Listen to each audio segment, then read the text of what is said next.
From Giuseppe's studio, it's the Lombardi and JP Talk Sports Podcast. I'm your boy, Scotty P. They, them boys, Lombardi and JP. And the Super Bowl matchup is set. The New England Patriots against the Seattle Seahawks. And the Dallas Cowboys have found their man. Question mark? You've heard that before. Let's get it on. Here we go. How you doing, Joe? What's going on there, JP? What are we talking about tonight? Well, we're going to do a little headlines first before we jump into this, but it's going to be a fun show tonight, I feel like that. You know, it's going to be a fun one. Looking forward to talking to you guys. Why is it going to be fun?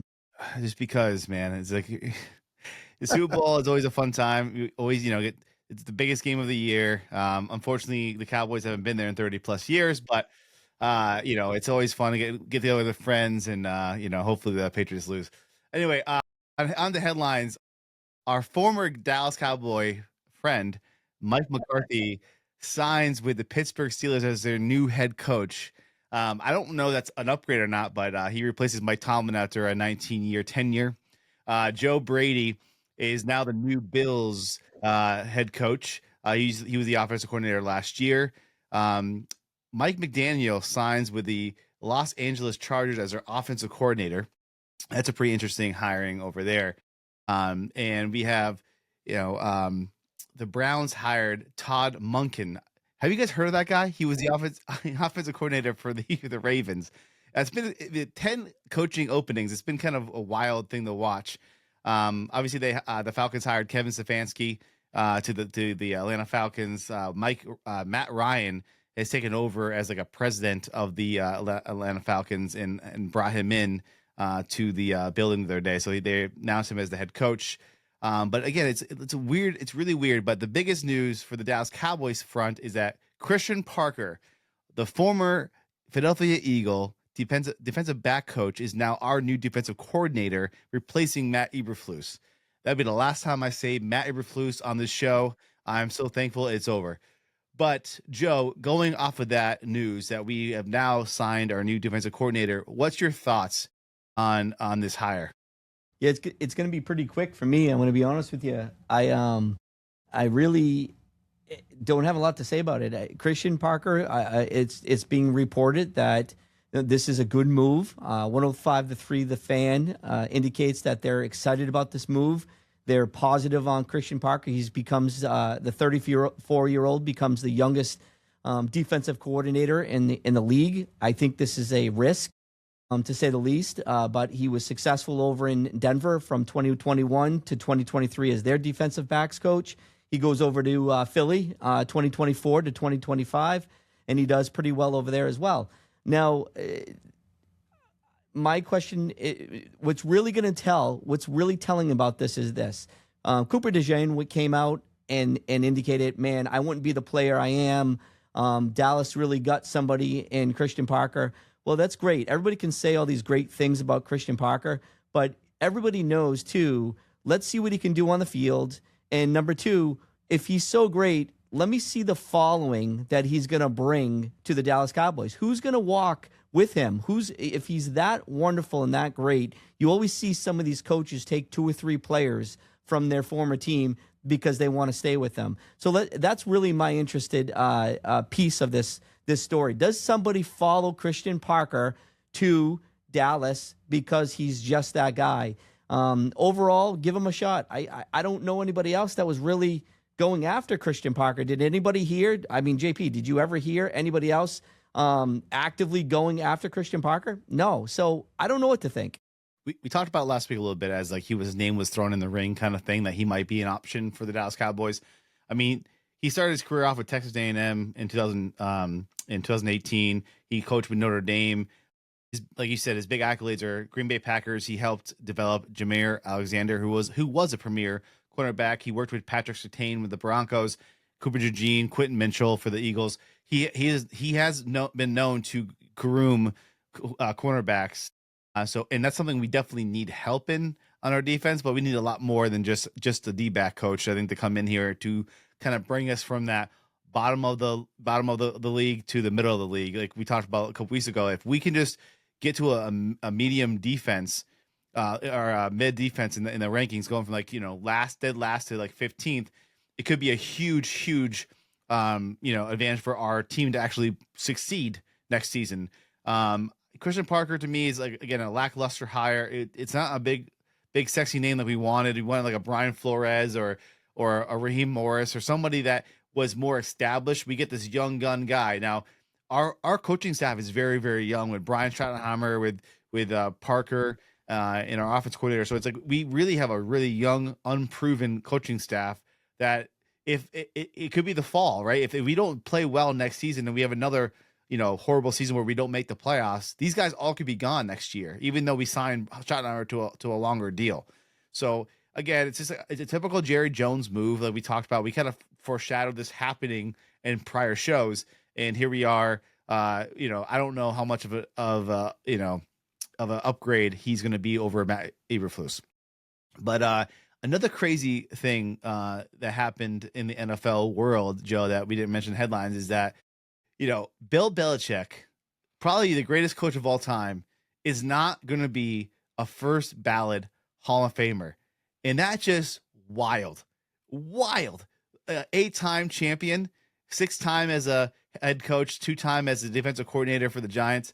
He is not a first-time Hall of Famer. And Joe, I know you're going to go into it, but like there's so many players and executives and coaches that came out in support of Belichick, even with his rocky history with some cheating scandals and dating a 24-year-old. Maybe they're not scandals. They're not scandals. So here's the thing. In 2007, what happened?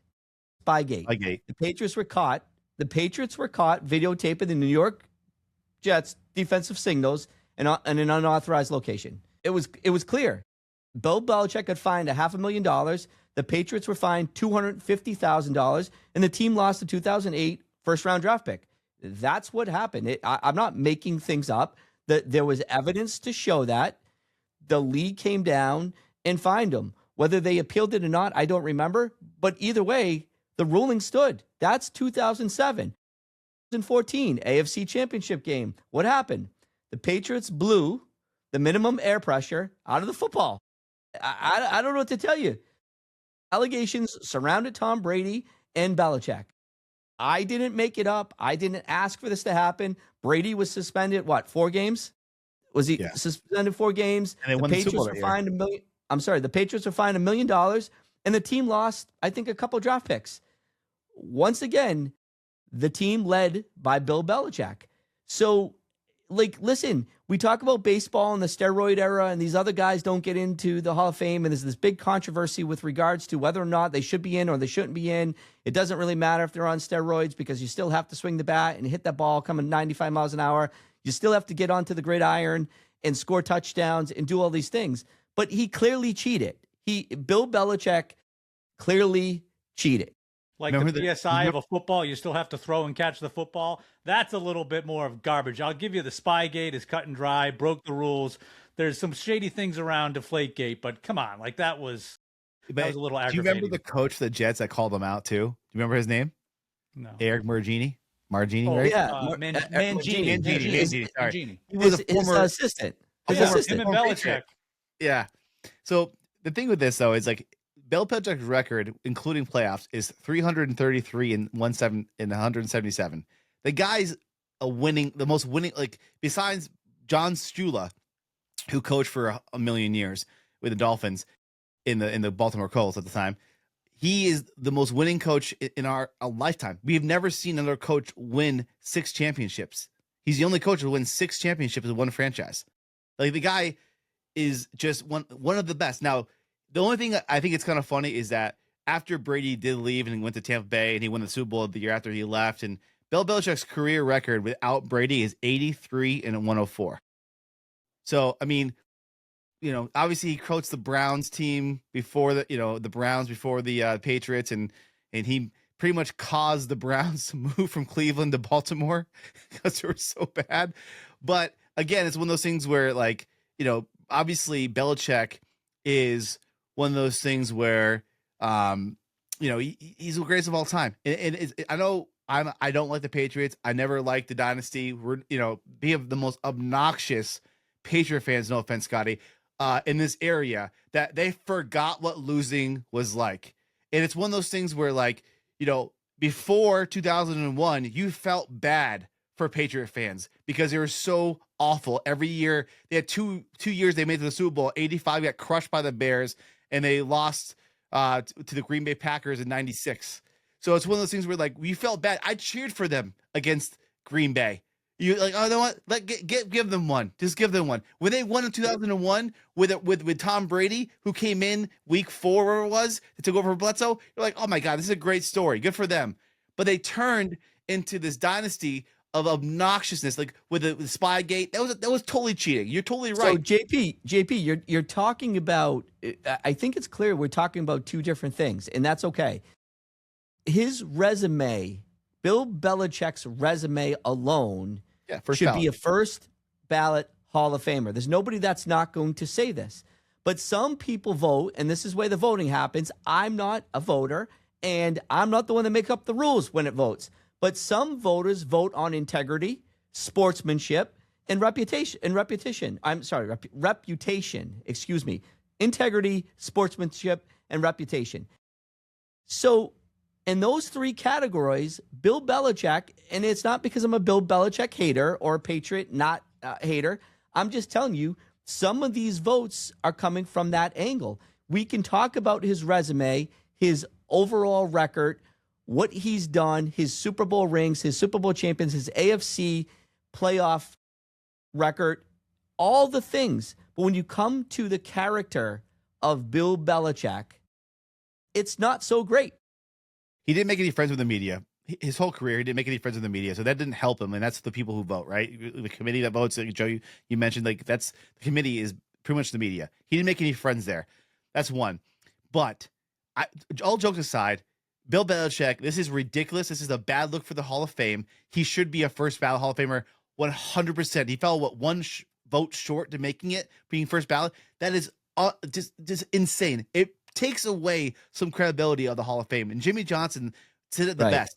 Like he came out in defense of it, and like he admits, like, listen, I had guys before this whole Spygate thing came out going to film other teams' practices to try to steal signs to get some kind of an advantage. Now, obviously, when technology gets better, people find other ways to do these things, and that's what Belichick was the first to get caught doing it. I'm sure other teams are doing the same thing. So again, it's like guys like Pete Rose gambling on baseball. I'm sure other guys were gambling on baseball, but he just got caught, and he had to take the fall for it.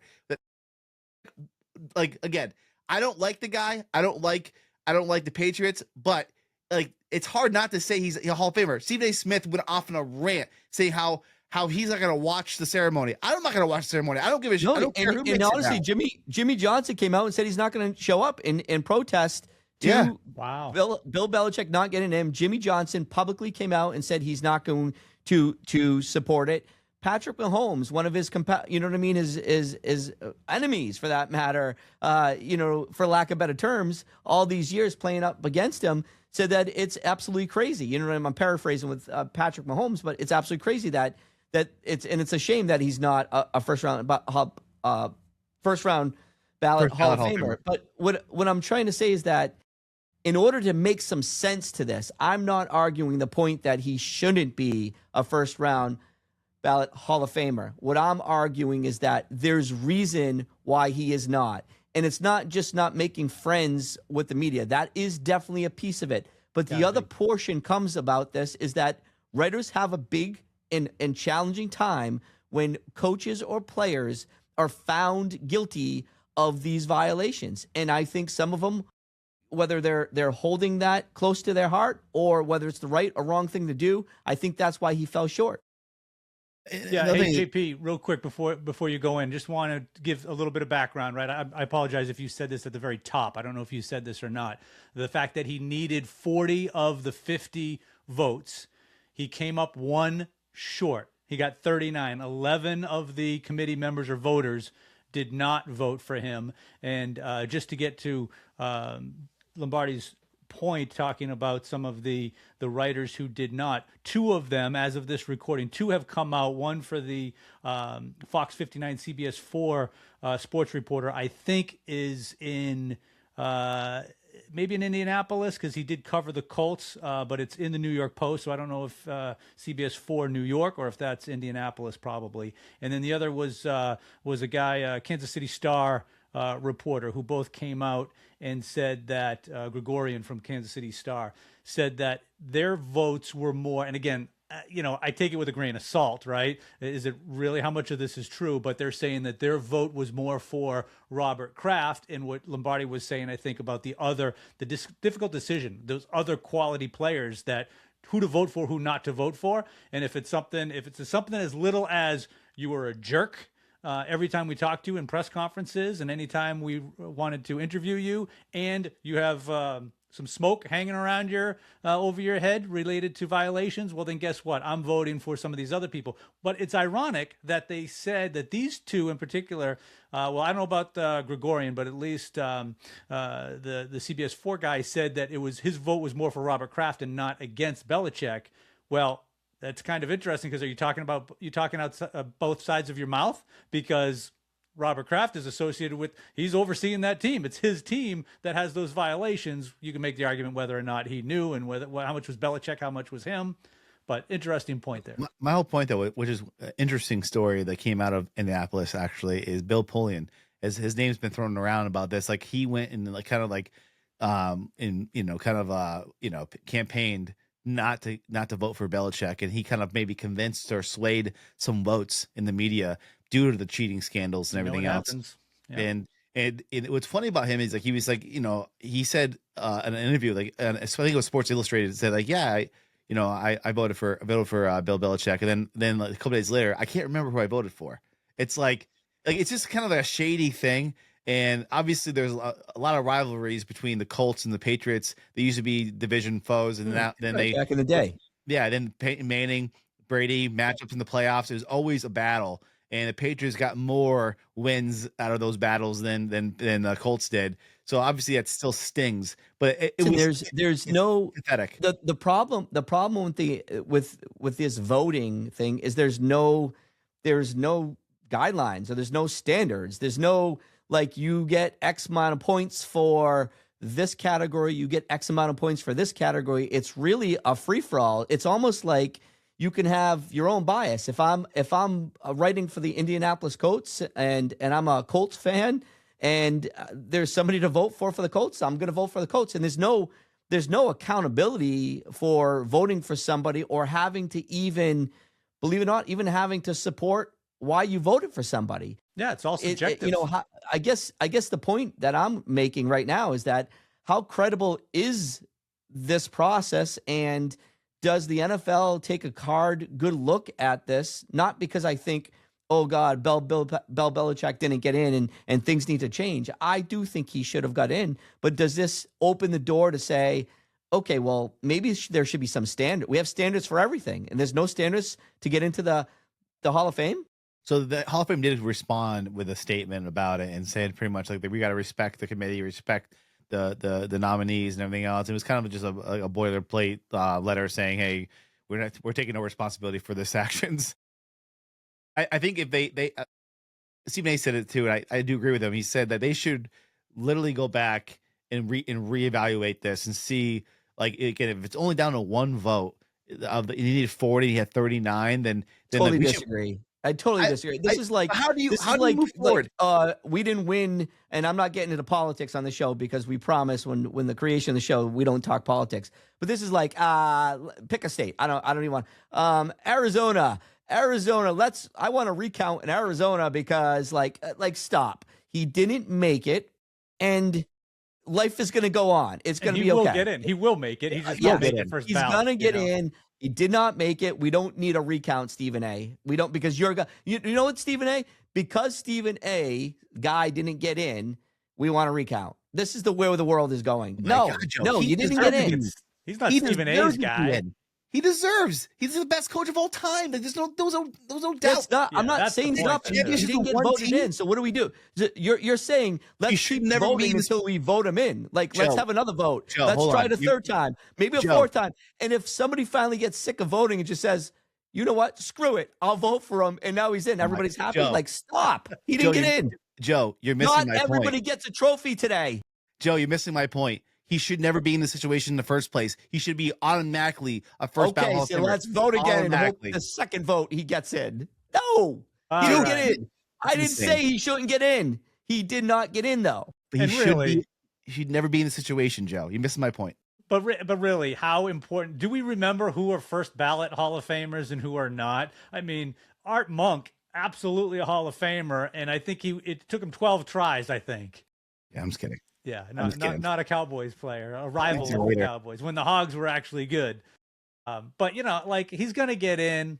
I just wonder how much of it is. How much was it actually on purpose? Like you said, was there some shadiness behind the scenes, people talking to each other? Oh, you made me think of the tush push of, influencing other people, right? Oh, we want to ban the tush push, make it illegal. And all of a sudden it gets the votes at the owners' meetings. And you're like, how did it get that many votes? Because, well, people start talking about it and they're playing against the Philadelphia Eagles. And suddenly you garner some following. Listen, there's no doubt. Listen, think of your own workplace. There is no doubt that these intimate conversations don't happen, not even in a malicious manner. They're just going to happen, right? They're just these are naturally going to come up in conversation. You're around news reporters all the time. It's the culture, it's the atmosphere. Of course, the conversations are going to happen, and some of them are going to be healthy conversations, and others are going to be not so healthy. But like I said, until you come up with some guidelines and standards as to what you're voting on, then it's kind of a free fall. So my last point before we move on to the Super Bowl preview is that it reminds me of, I know it's a different sport, but like baseball. When Derek Jeter didn't get the unanimous votes to get into the Hall of Fame, he's undoubtedly a Hall of Famer. And that one guy in Boston didn't vote for him. It's just an FU to the player. This is a big FU to Bill Belichick saying, hey, listen, you were not nice to the media and you cheated. So we're not going to get you that honor of being a first ballot Hall of Famer. He'll get in. You're right. But again, it's just absurd that he didn't make it. I don't understand it. It should never happen. But and as a Patriots fan, it doesn't even bother me. I really don't even care. It's like it's not like he's not a Hall of Famer. He's not going to get in. It doesn't matter to me, ironically. But interested to hear our fans. Whether you're a Cowboys fan, whether you're a Patriots fan, please make comments. Let us know. What do you think? Is Belichick? He's a Hall of Famer, right? Should he have been the first ballot? Is this actually fair and appropriate that he's not getting in because of his history? Let us know your thoughts. We are the Lombardi and JP Talk Sports Podcast. You can find us everywhere podcasts are found. Please remember to come back and check us out every week. Like us, subscribe. We are your New England located cowboy podcast in New England. So that's why we have some New England fans and some Cowboy fans, some of us both. All right. The Lombardi JP Talk Sports is powered by Lee Creative Media. Ready to make your brand unforgettable? At Lee Creative Media LLC, we create scroll-stopping, stunning photography, high-impact video, and bold social media that gets results. Lee Creative Media, where your story gets seen. All right, the Super Bowl is set at the beginning of the year. Who would have thunk it? Are you kidding me? These two teams are playing in the Super Bowl. After week 3, the Patriots were 1-2. Seahawks were 2-1, and they are now playing the final two teams for the Lombardi Trophy. Not to mention the Patriots are coming off of 2 seasons in a row, 4-13 seasons, 8 wins total, and now they were 14-3. Now they're 17-3, winning 3 games in the playoffs, and a 8-0 record on the road, looking to set an NFL record. If they win the Super Bowl again on the road, they would be the only team in NFL history to win 9 road games in a row and in a season. Obviously, they play more games now than they did previously, so you always take that into account. But pretty impressive. Warriors, Road Warriors. What do you got, JP? So, Joe, before we get, I'm going to put this out there. I feel like we haven't talked, but I feel like I know who you're picking to win this game, and I think we're opposite. So hear me out.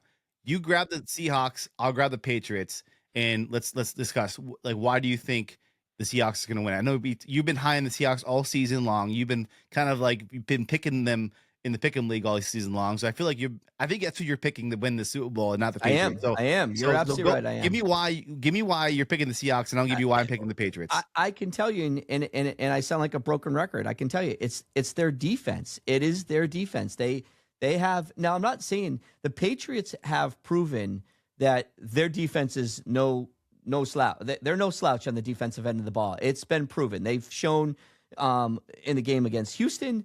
They've shown. I'm sorry, against the Chargers. They've shown the second round of the playoffs against the Texans, and ultimately they've shown what they could do against Denver. And I don't. Denver is the least of my support for them because of the quarterback being out, the weather situation, a lot of factors. But needless to say, the defense played well. As a matter of fact, the defense played so well that Vrabel had more confidence in his defense that kept on giving him the ball back halfway through the third quarter instead of having more confidence in his offense to allow the defense to win the game. Yeah, however, saying the defense won the game because without that turnover, they don't win the game. That's what I mean. No touchdown. That's my point. I got you back. Getting back to JP's point is that Seattle's defense is so good. And as we saw with the Rams and the Seahawks, Sam Darnold only had to play a half-ass game to win. He really I take that back. But Sam not in the Darnold was NFC good. Championship No. Right. Listen. against the other two. That's right. The NFC Championship, Sam Darnold was the MVP. Okay? That I apologize. The first and second round, Sam Darnold played half-ass.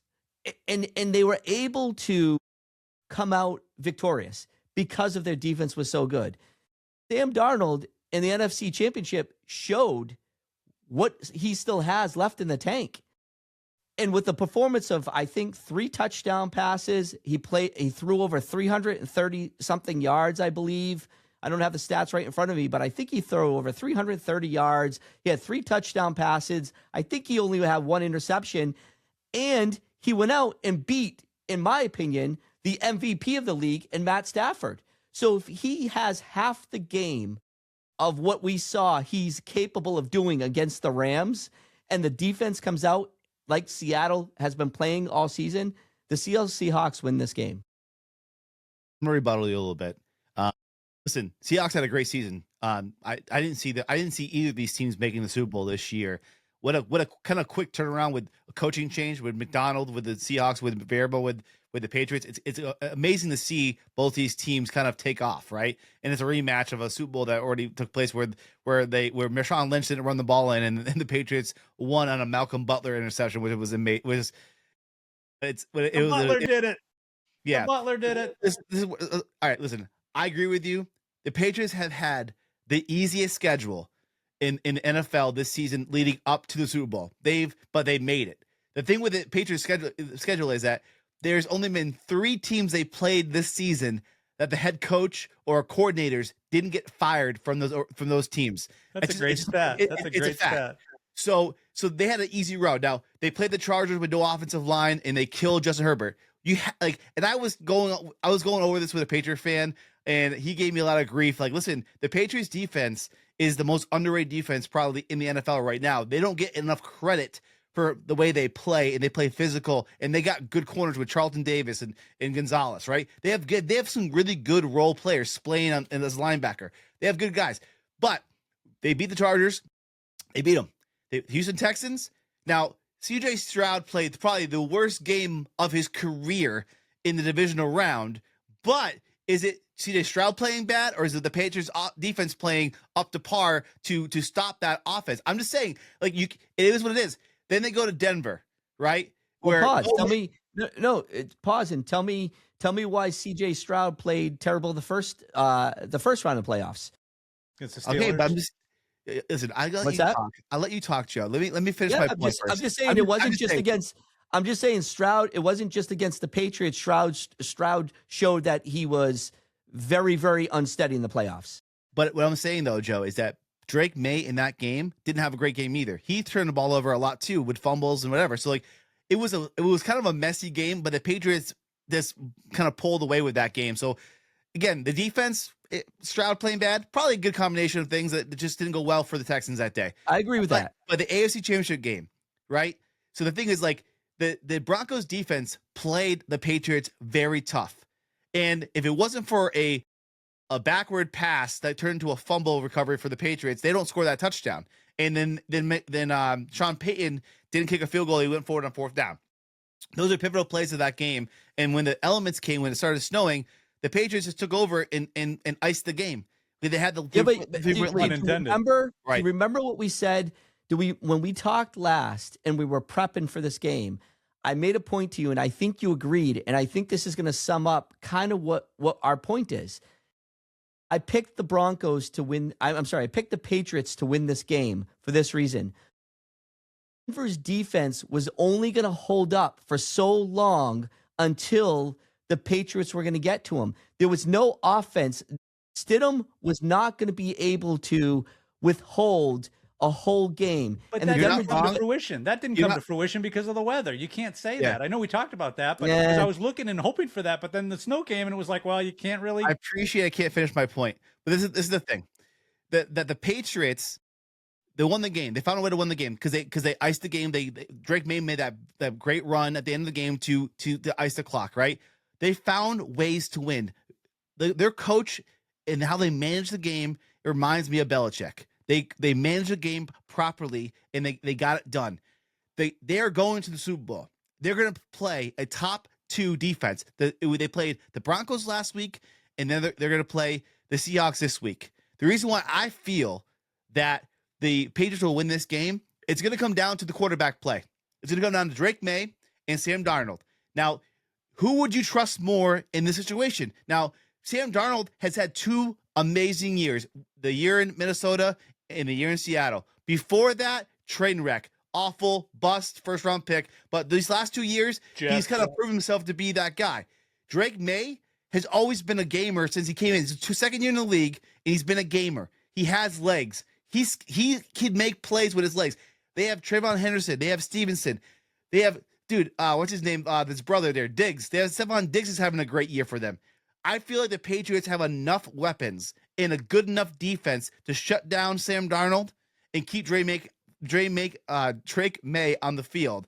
And I do think the Patriots will beat the Seahawks this Super Bowl. And I know they had an easy road to get there, but they got there, and they're going to take advantage of that. Next year, we'll find out what they were really made of when they actually have to play some real teams. But I do think the Patriots will win the Super Bowl this year.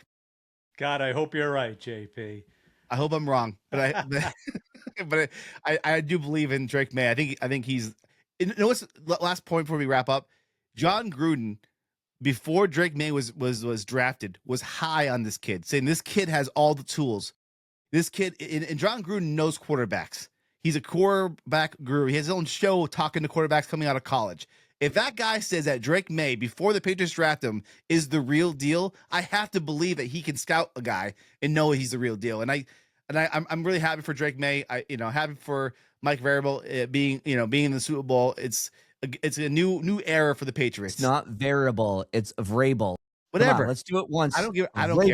You can do it. Although he was a key variable in this turnaround, his name is Vrabel. I always say it wrong. I don't care. And we like poking fun at you for that. All right, Lombardi. Yeah, you're right. Darnold in the NFC Championship, 346 yards, 3 TDs, no interceptions. So did not have a turnover. I thought he had one.